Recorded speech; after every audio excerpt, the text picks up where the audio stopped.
अस्सलाम वालेकुम दोस्तों, मैं हूं शौकत ज़रदारी। गला ख़राब है, तबीयत ख़राब है, लेकिन हौसले जवां हैं क्योंकि हमने ज़िंदगी भर लड़ना सीखा है। पहले तो आप सबको मुबारकबाद कि 24 घंटे के अंदर हमें 2 बड़ी अचीवमेंट्स मिली।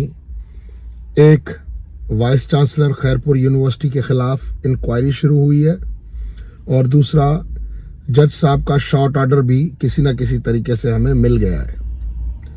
जज साहब के साथ मेरा कोई ज़ाती इख्तलाफ नहीं है। बच्चों के लिए रब्ते जज्बात में मैंने जो कुछ भी उनके लिए कहा, यकीनन वो मेरी एक राय थी। मेरी राय से आप इख्तलाफ कर सकते हैं, लेकिन अब चूँकि हमें शॉर्ट ऑर्डर मिल गया है, उसकी ट्रू सर्टिफाइड कॉपी भी इंशाल्लाह ताला सुबह तक मिल जाएगी। तो हमने अब आगे सोचना है, हमने सुप्रीम कोर्ट जाने का सोचना है। और बहुत से लोग, क्योंकि यहाँ पे बहुत से ऐसे लोग भी हैं जो शायद ये समझें कि शौकत ज़रदारी का शायद सॉफ्टवेयर अपडेट हुआ है, तो उनको भी मैं पेशगी बता दूं, भाई मैंने कभी भी किसी इशू को अना का मसला नहीं बनाया। जब भी एज ए जर्नलिस्ट मैंने या एज ए सोशल एक्टिविस्ट किसी इशू में हाथ डाला है, मेरी कोशिश होती है कि उसमें विक्टिम्स के साथ इंसाफ हो, विक्टिम के साथ सच्चाई के साथ मेरिट हो। तो जज साहब के ऊपर जितना गुस्सा बनता था मैंने निकाला। अब मेरा उनके ऊपर कोई गुस्सा नहीं है। उन्होंने जो इंसाफ करना था किया। हम उनके फैसले पे तनकीद कर सकते हैं, उनकी ज़ात पे अब मुझे तनकीद का कोई हक नहीं है कि मैं बैठ के अभी भी उसी ढिंढोरे को पीटता रहूं। ये एक तारीख बन चुकी है। जज साहब ने फैसला दिया, लेकिन जज साहब शॉर्ट ऑर्डर नहीं दे रहे थे।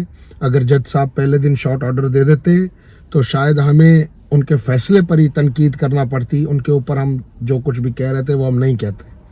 तो बहरहाल इस पे मैं यही कहूँगा कि हमने कोशिश की, हमारे दोस्तों ने कोशिश की, क्या सिंधी, क्या पंजाबी, क्या पठान, क्या उर्दू स्पीकिंग, हर वो हक परस्त जो समझ रहा था कि बच्चों के साथ नाइंसाफ़ी हुई है, उसने ना सिर्फ मुझसे रब्ता किया बल्कि उन्होंने जितनी मदद हो सकती थी ये शॉर्ट ऑर्डर निकलवाने में हमारी मदद की।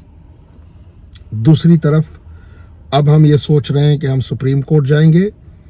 हमने पहले चंदा इकट्ठा करने की कोशिश की, लेकिन अब मैंने ये सोचा है कि मैं खुद बच्चों को कहूँ, क्योंकि बच्चों का सिर्फ कुछ बच्चे हैं जो बेचारे परेशान हैं, जो इंटरेस्ट दिखा रहे हैं, बाकी कौम सोई हुई है। तो इसलिए मैंने कहा कि भाई जब ये केस उनका है, लड़ना उनको है, अगर ख़र्चा होता है तो ख़र्चा भी वो करें। उसूल ये है, क्योंकि अगर ये प्रोटेस्ट करते, अगर ये एहतजाजों में निकलते, अगर ये कोशिश करते अपना हक मांगने के लिए, तो शायद हम लोग किसी से भी मांग के तांग के हम कर लेते। क्योंकि जब केस बच्चों का है, बच्चे संजीदा खुद नहीं होंगे, तो भाई मैं किसी का चाचा मामा थोड़ी हूँ। लेकिन केस हम लड़ेंगे, ये नहीं कि हम नहीं लड़ेंगे, लेकिन बच्चों को ये रियलाइजेशन होनी चाहिए। ये थोड़ा हमें आपको ट्रेन करना है। आपके ऊपर थोड़ा कठिन वक्त होगा, मुश्किल वक्त होगा, लेकिन आप ट्रेन हो जाओगे। आइंदा कभी कोई आपकी मेरिट पर डाका नहीं डाल सकेगा, पहली बात। दूसरी बात, वाइस चांसलर के इशू पे जो आसिया बीबी हैं, जिनकी वीडियो थी FIA की, कल मैंने देखी फुर्तियाँ, और बड़ा FIA बड़ा उछल के लोगों को गिरफ्तार कर रहा है। तो मैं FIA से पूछना चाहता हूँ, DG साहब, मैं आपसे पूछना चाहता हूँ कि आपकी FIA मर गई थी, फौत हो गई थी, इंतकाल कर गई थी जब 19 नवंबर को सिंध के MD कैट का पेपर लीक हुआ था? आपकी FIA का सत्तू पी के सो रही है? जब हमने व्हाट्सएप जो है वो एविडेंसेस दिखाए, आपने पिछले जिना के पेपर लीक में 2 बंदों को नॉमिनेट किया, गिरफ्तार किया उनको, लेकिन एक टुच्चे, एक जिनसी भेड़िए, एक इखलाकी करप्ट बंदे ने आपको ऊपर से फ़ोनें करवाई। या वो जो बंदी जो उसके साथ फ़ोन पे गुलछड़े उड़ा रही थी वाइस चांसलर के साथ अपनी नौकरी की आड़ में, जब उसके रिश्तेदार जो है वो आला ओहदों पर, आला इदारों में हैं, तो उन्होंने जब आपको डंडा करवाया ऊपर से FIA सखर को, तो तुम लोगों को नानी याद आ गई, तुम लोगों को बंदे याद आ गए, तुम लोगों ने बंदे उठाना शुरू कर दिए। ये किसी के बाप का राज है? तुम लोगों को उठाना था उस वाइस चांसलर को। और फिर ऊपर से उसने जो स्टेटमेंट दी बंदी ने कि मैं अपने शोहर से बात कर रही थी, और तो FIA कोई पागल है? क्यों नहीं इसकी फॉरेंसिक करवाते इसकी? चलो एक सेकंड के लिए मान लो वो बंदी सच बोल रही है, तो VC जो दिखा रहा है वो किसको दिखा रहा है? फिर ये VC की वीडियो कहाँ से आई है? VC के साथ फिर कौन सी औरत थी जिसको ये दिखा रहा था? कौन सी बच्ची थी या कौन सी टीचर या टीचिंग असिस्टेंट थी जिसको ये VC दिखा रहा है अपना सामान? आपने चूतिया समझ रखा है कौम को। आपको ऊपर से डंडा आएगा तो फिर मैं कराऊं आपको डंडा ऊपर से, मैं चलाऊं अपने सोर्सेस। मैं अगर न्यूट्रली एक सीधे तरीके से मेरिट की बुनियाद पे एक घटिया आदमी को मैंने एक्सपोज किया है, और ये अकेला नहीं है, बड़े बड़े नाम हैं। कुछ लोग ऐसे हैं जो फोन करके मुझे कहते हैं सही आप तो बड़ा अच्छा काम कर रहे हैं, लेकिन मेरे दोस्तों को अप्रोच करवाते हैं कि यार शौकत को समझाओ, शौकत बेचारा जो है वो ये कर रहा है, ये बेचारा मर जाएगा। मर जाए मेरी बला से वीसी, इसको तो डूब के मरना चाहिए। और ये बैठा किस मुंह से है इस कुर्सी पर? एक अजीम दर्सगाह के लिए लोग क्या लिख रहे हैं आपको पता है? लोग इसको ब्रोथल लिख रहे हैं, लोग इसको रंडी खाना लिख रहे हैं, सिर्फ एक घटिया आदमी की वजह से। क्या हमारी दर्सगाहों की ये अब औकात बची है? और सलाम है FIA को कि चोर को पकड़ना नहीं है, ठग को पकड़ना नहीं है, लेकिन जो आवाज उठाए उसको पकड़ना है। क्या मुनीर शाह कंप्लेनेंट नहीं है अदालत में इसका, जिसको आप उठा के आए हो?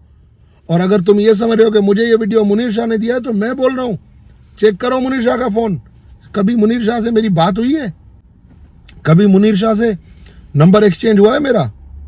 ऐਵੇਂ ही तुम लोग बस क्योंकि जंगल का कानून है, और जंगल के कानून में, और ये जो इंक्वायरी कमेटी बिठाई है ये मुजीब सहराई, इसको कौन नहीं जानता? ये टंडोजाम यूनिवर्सिटी में क्या गुल खिलाता रहा है, इसका और इबो पोटो का पुराना क्या रिश्ता है? तो चीफ मिनिस्टर साहब मैं आपसे रिक्वेस्ट कर रहा हूं, कम से कम वो बंदा इंक्वायरी में बिठाएं जो न्यूट्रल तो हो। एक जिनसी भेड़िए की अपनी बिरादरी का बंदा उठा के आपने उसको इंक्वायरी कमेटी में डाल दिया। मैं डाओ के वीसी पे तनकीद नहीं करूंगा इस मामले पे, लेकिन डाओ के वीसी की हालत हमने पेपर लीक में देख ली। तो ये तो पूरे का पूरा गठजोड़ है चोरों का और माफिया का, और चोर भी खुद इंक्वायरी भी खुद करेंगे और फिर बोलेंगे नहीं नहीं नहीं नहीं, वीसी तो कुरान पढ़ रहा था, वीसी तो भाई बता रहा था कि शरीयत में पर्दा किसे कहते हैं, अपना सामान छुपा के कैसे दिखाया जाता है। कुछ खुदा का खौफ करें, कुछ गैरत करें, कुछ हया करें, कुछ शर्म करें। ये आप क्या मतलब क्या तमाशे लगा रहे हैं आप सिंध में? ये आपने क्या तमाशे लगा रखे हैं यार? कुछ खुदा का खौफ करें। बहुत शुक्रिया।